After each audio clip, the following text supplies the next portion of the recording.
Good morning, folks. It is Becky with Enduring Finances. Welcome back to the channel.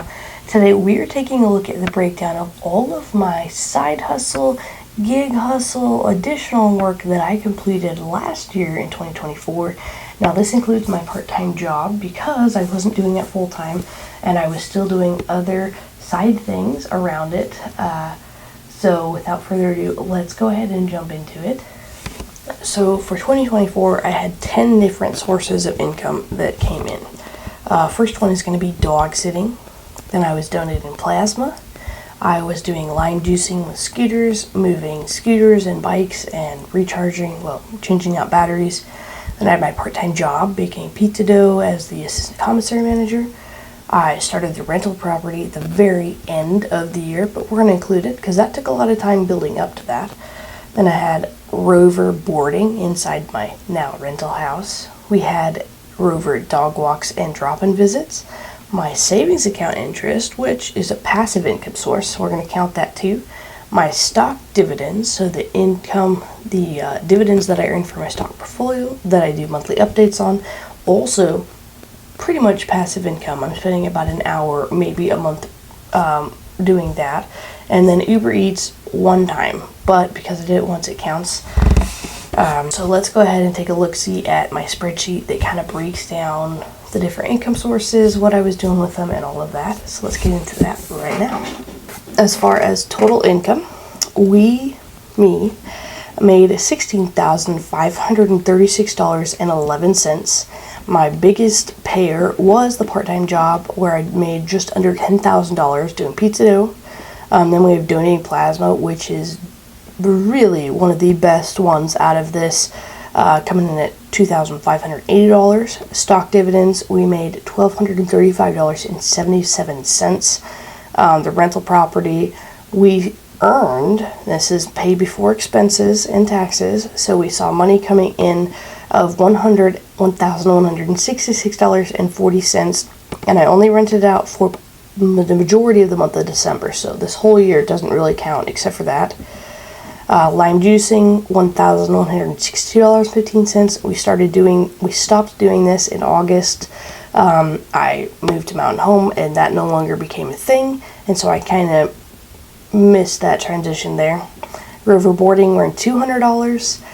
Rover walks and drop-in visits, $187. Dog sitting outside of Rover for personal clients that I built up, $95, and we earned $27.79 off my savings account interest, just passively coming in for having a bank account, a high yield savings account, I should say. And then Uber Eats, I earned $4.05, and these are all before taxes and expenses. So that brings that to $16,536. As far as time goes, let's kind of take a look-see at that because that's going to play a factor into this. And I want to take you step by step, just like I did last year, breaking down how much time I'm spending doing each one of these tasks, the expenses that I'm paying out of pocket, gas, wear and tear, maintenance, repairs, all those things. And then we'll take a look-see at what that impacts pay and then taxes to get the true, actual take-home pay from each one of these so you can kind of have a better view on that. So let's look at the time spent. 658 hours and almost 660 hours doing the part-time job doing Bo, 71 hours doing the rental property, and that is just for December, not the whole year doing work and rebuilding and all of that, just for December, 71 hours. Donating plasma for the whole year, 71 hours. Lime juicing, 37 hours and 37.4 hours. Rover, 12 hours. Stock dividends, 12 hours, which is about an hour a month. Dog sitting, just shy of 6 hours. Rover boarding, 5 hours. And this is a lot lower because the dogs are coming to the house. They're staying here. I'm watching them, spending a little time with them, a little bit of interaction, a little bit of cleanup, and then they leave. So they could be staying for a week at a time, and I'd still count it as probably about an hour a day. Savings account interest, 1 hour for the whole year, just because I don't really have to do anything. And then Uber Eats, I spent about 20 minutes doing one order this year. And so in total, I worked 874 hours and a half-ish. and I broke it down between active income, which is jobs that you have to go out and physically do over and over and over to earn that income, and passive income, where you don't have to do a lot of work or any work and you're seeing that revenue and that income come in. And I put the rental property on both because in December I was running it through Airbnb, and I had Airbnb guests coming in, and then right at the beginning of January of this year, 2025, we got a mid to long-term tenant in there, and so it really became a passive income in the future with the potential for it to be Airbnb if we don't have a long-term or mid-term tenant in there. So that's why I kind of wanted to show this breakdown, is that it can go both ways depending on how the rental property goes and how much work you have to put in it per month. So that's the 2 cents there. Well, let's take a look, see at the initial average hourly wage for these. So again, we have all the info, pay, hours, then we have the average hourly for all of them. Now, stock dividends is taking the cake with this. $102.98 per hour on average before expenses and taxes, $40 for overboarding, $36.34 donating plasma, $33.81 for the rental property, which is pretty dang good. Lime juicing, $31.07 an hour. Savings account interest is $27.79 because we just threw an hour of time, maintaining files there, so that one's pretty good. Dog sitting is $23.66. Rover walks and visits, $15.58. My part-time job that I'm no longer doing, I quit that at the May time frame, getting ready for the triathlon and the move and just life on that. I was making $15 an hour there. And then Uber Eats, the average that I spent for this one order was $11.57 if I was doing that per hour. That brings my total initial average hourly income to $24.49, which is higher than last year. So that's an improvement there. And we'll notice right here we have a little breakdown between the stock dividends. And this is because there's ordinary dividends and then there's qualified dividends. And ordinary dividends, you have to pay the capital gains tax on the income, the dividends that you earn throughout the year.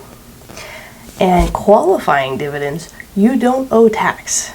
So if we look at this breakdown, we made, we'll go to this side, we made $1,235 total. Over $811 of that is qualifying dividends, and I do not have to pay taxes on it, which means really good. Over 70-ish% of my dividend income is not taxable income, which is why the average hourly is going to go really high, and it is one of my favorite passive to active income sources that you can get. It's amazing.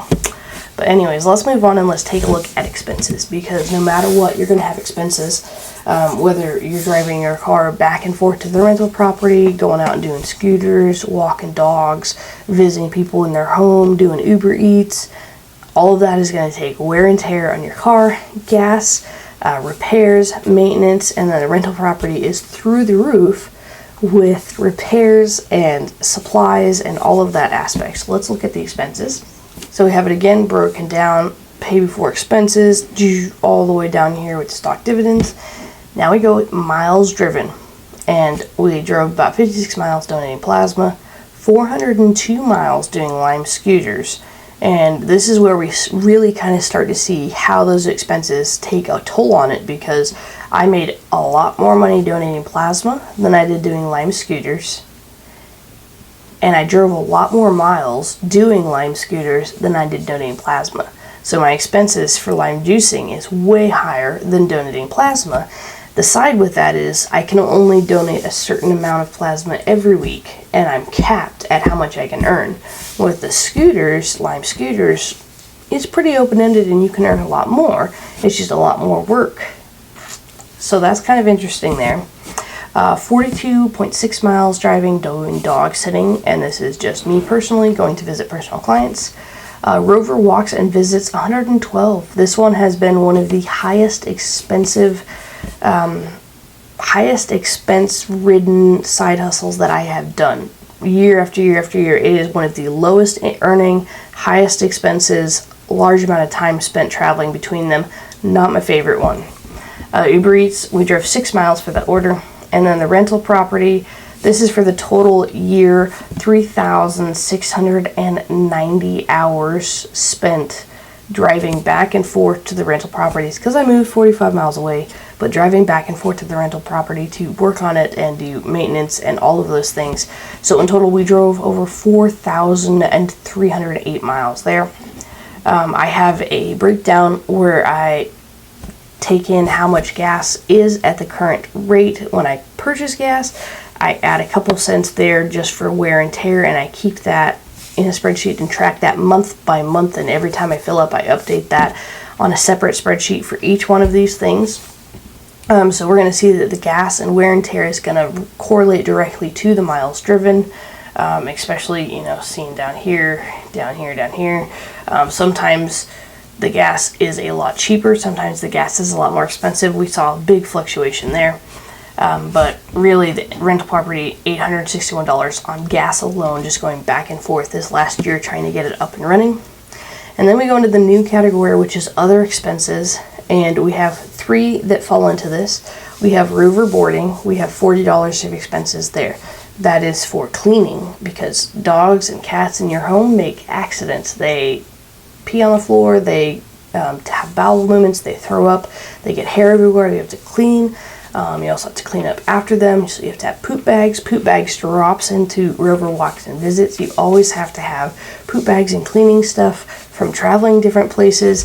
And so those are the expenses that I incurred this last year doing those 2. And then, of course, the rental property, big expenses here.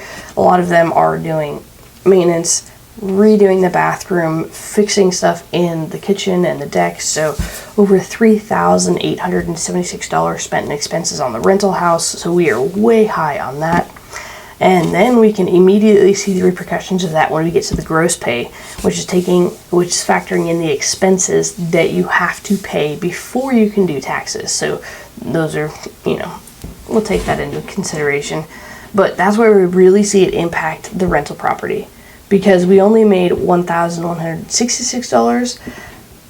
We owed a lot more on expenses, and so we are lost a negative $1,149.08 as far as what we took in for the month of December, our first earning month for the rental property, which is, it makes a lot of sense, and I'm not judging it at all. I just want to be forthright that this is an expensive thing to get off the ground and up and running. So we're seeing that impact here.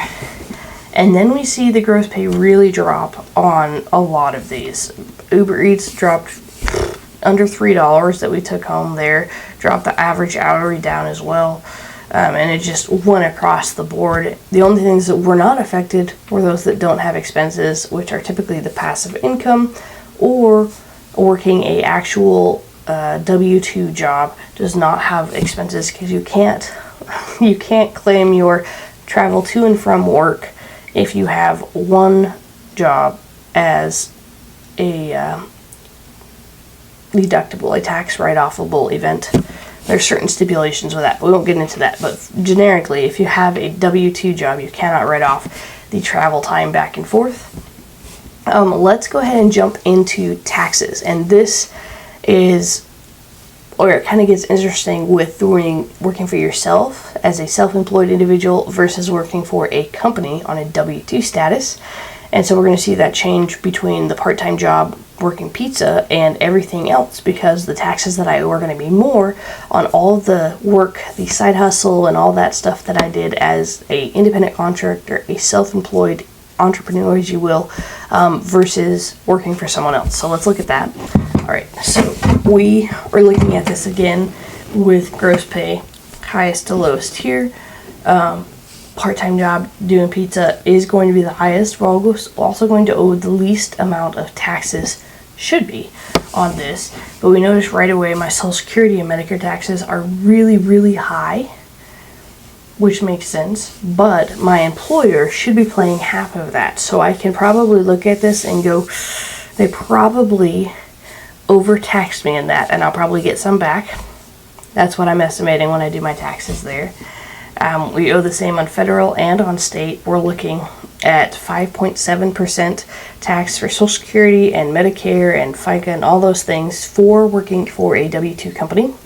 Federal taxes, I clearly have made less than $40,000 plus on that, so we're just going to go with a standard 12% rate for federal taxes. But Idaho state tax rates for 2024 are 5.695%. So that's a standard rate for all income above $9,346, which I made. And then as we get into the self-employed taxes, Social Security, Medicare, that's where we see that jump up because I owe 15.3% taxes on all of this income here.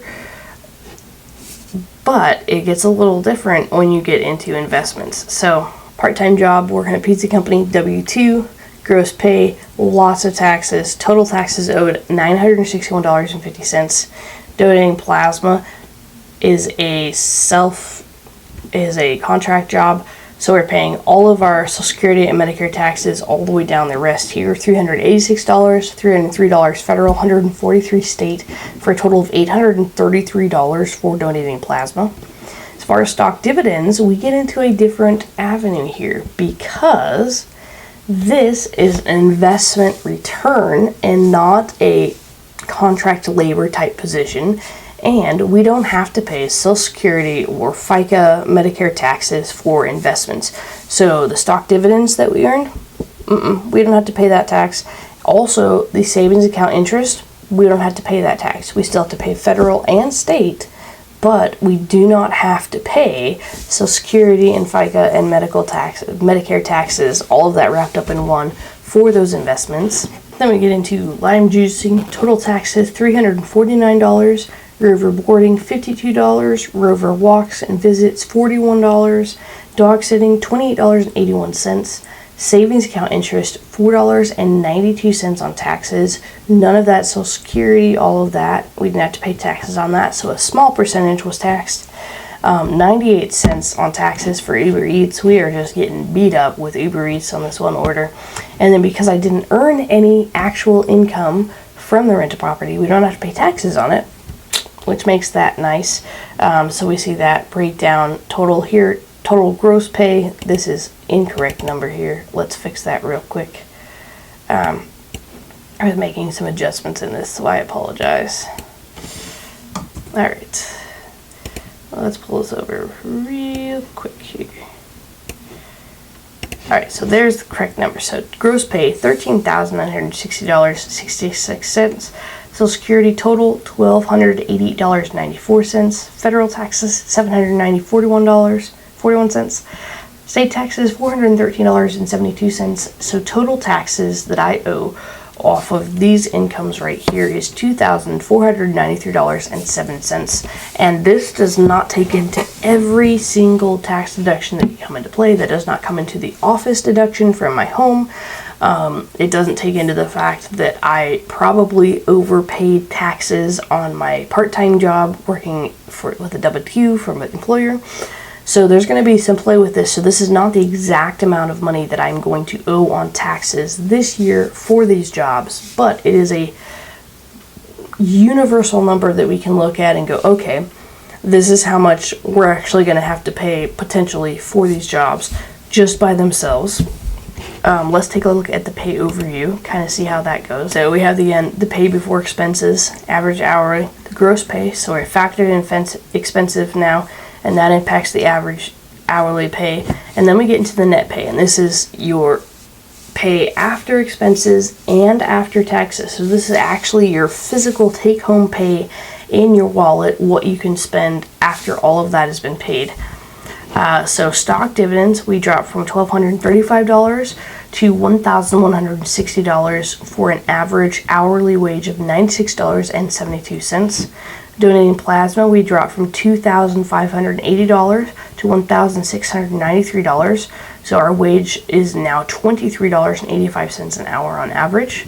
Savings account, $27.79. After taxes, we went to $22.87 in net pay and your total hourly net pay. Riverboarding, $200 pay before expenses and taxes. After taxes, $107.21. for an average wage of $21.44 an hour, and that isn't taking into account the expenses. Lime juicing, $1,162 before expenses and taxes, dropped down to $710.23 after taxes and expenses, $18.99 an hour there. My part-time pizza dough job, $9,882 after expenses and taxes. We saw that drop down to $8,920, earning $13.54 on average. Dog sitting, $95, dropped down to $58.52, making $9.92 an hour on average. Rover walks and visits, $187, dropped down to $84.85, bringing in $7.07 average hourly rate. Uber Eats, $4.05 for that one order that I did. After the expenses and taxes for that, we took home $1.99, and it dropped our average hourly income to $5.69. And then, of course, for the rental property, we did not have an average hourly income because we didn't make more than what we owed in expenses, and we didn't have to pay taxes because of that. So those are big things that impact this. We see now that my average hourly dropped down from $33.78 to $24.45 after taxes. We can see the breakdown here as far as ordinary dividends and qualified dividends, and see how those really play a factor in the average income per hour based off of those. And now we'll just go to the generic overview of all of the information that we just covered, from pay before expenses, the time we spent, the average hourly at the beginning, the miles we drove, the gas and wear, other expenses, the gross pay, the average hourly gross pay, the different taxes, the net pay, and then our average hourly net pay rate. And this is what we're looking at for this year. And I would have to say that definitely brings to light the different challenges that each one of these side hustles can make, but also the opportunity for you to make some additional income outside of your traditional 9-to-5 job. There are tax benefits for being self-employed, for driving your vehicle. You get to write off different things as far as standard deductions versus individual itemized deductions for wear and tear and repairs.